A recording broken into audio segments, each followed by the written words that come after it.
I'm Alex De Waal, the Executive Director of the World Peace Foundation at the Fletcher School, Tufts University. Famines are back. Having all but vanished a decade ago, we now face a swathe of famines in Africa, Asia, the Middle East, and even Latin America. It's time to learn about famine.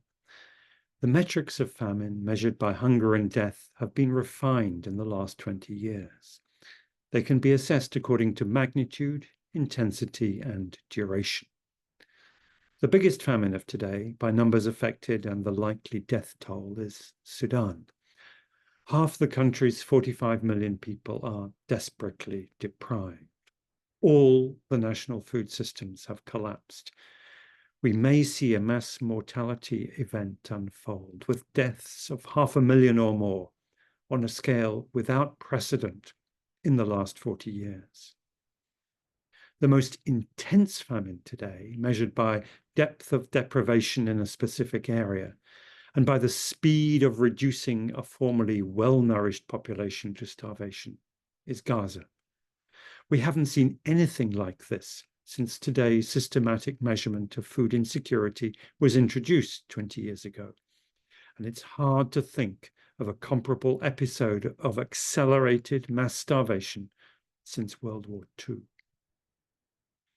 The longest duration food emergencies, which may strictly speaking not breach the famine threshold as measured by intensity, but which can nonetheless kill hundreds of thousands through starvation and disease, are in Somalia, South Sudan, and Yemen. We're witnessing massive systemic precarity, permanent emergencies in which entire populations simply can't see a way out of chronic hunger. All of this is preventable.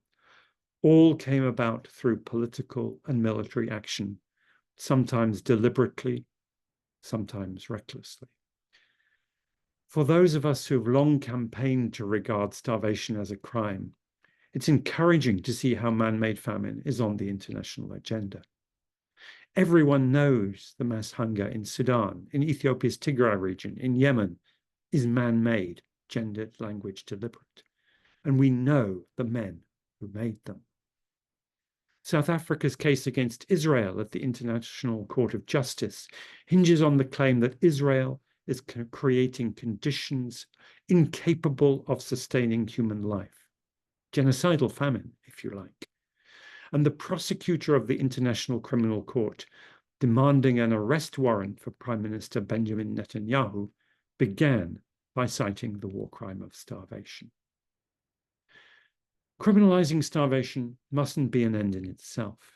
It's best seen as a way of raising the moral bar, of encouraging public clamor to regard starvation as inescapably toxic, something beyond the bounds of humanity.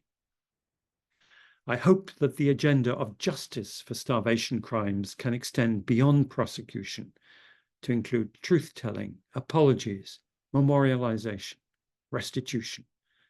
Above all, restoring a sense of dignity to survivors of the inexpressible pain of societal torture that is collective starvation. The clouds are dark, but the growing public awareness is a silver lining.